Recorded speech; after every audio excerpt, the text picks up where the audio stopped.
Noodles pakora বানানোর জন্য এখানে আমি 1 প্যাকেট নুডলস নিয়েছি, এটা সিদ্ধ করে রেখেছি।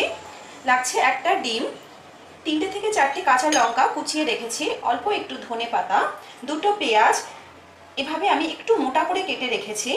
হলুদ লাগছে, লবণ স্বাদ মতন, 1 টেবিলস্পুন বেসন নিয়েছি, 1 টিস্পুন ধনে গুঁড়ো, অল্প একটু চাট মশলা এবং কর্নফ্লাওয়ার লাগছে। এখন একটা মিক্সিং বোলের মধ্যে পেঁয়াজটাকে নিয়ে নিচ্ছি কাঁচা লঙ্কা কুচি, ধনে গুঁড়ো, হলুদ গুঁড়ো, চাট মশলা নিয়েছিলাম, চাট মশলা 1/2 টিস্পুন দিচ্ছি, নুন দিচ্ছি স্বাদ মতো, আর দিচ্ছি এখানে ম্যাগি মশলা, যেটা ম্যাগির প্যাকেটের ভেতরে থাকে সেই মশলাটা। এখন এটাকে আমি খুব ভালোভাবে একটু মেখে নিচ্ছি সব মশলাগুলোর সঙ্গে, পেঁয়াজ এবং লঙ্কাটাকে।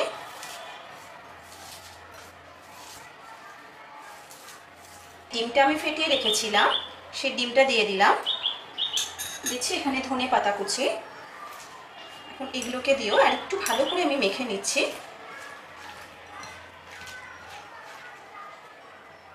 এখন এর মধ্যে দিচ্ছি 1 টেবিলস্পুন বেসন, বেসনটা একটু বাইন্ডিংয়ের জন্য আমি এখানে দিলাম।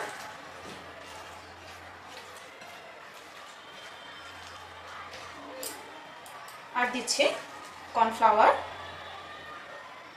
নুডলস পকোড়ার ক্ষেত্রে কিন্তু কর্নফ্লাওয়ারটা অবশ্যই করে দিতে হবে, এটা কিন্তু একটু মাথায় রাখতে হবে। এখন এগুলোকে দিয়ে আরও একটু খুব ভালোভাবে আমি মেখে নিচ্ছি। মাখা হয়ে গেছে। এখন এর মধ্যে আমি যে নুডলসটা সিদ্ধ করে রেখেছিলাম সেই নুডলসগুলোকে মিশিয়ে দিচ্ছি। খুব ভালোভাবে এটাকে মিশিয়ে নিতে হবে। নুডলসগুলো খুব ভালোভাবে আমি মেখে নিয়েছি। এখন এগুলোকে ফ্রাই করার জন্য আমি চলে যাচ্ছি নেক্সট স্টেপে। ওভেনে আমি একটা ফ্রাইং প্যান বসিয়েছি, এখানে পরিমাণ মতো রিফাইন্ড অয়েল দিয়েছি, তেলটা গরম হয়ে গেছে। এখন এই নুডলসগুলোকে এভাবে বলের আকারে নিয়ে এভাবে আমি তেলের মধ্যে দিয়ে দিচ্ছি। গ্যাসের ফ্লেমটা আমি মিডিয়ামে রেখেছি, তা না হলে কিন্তু ওপর থেকে পুড়ে যেতে পারে।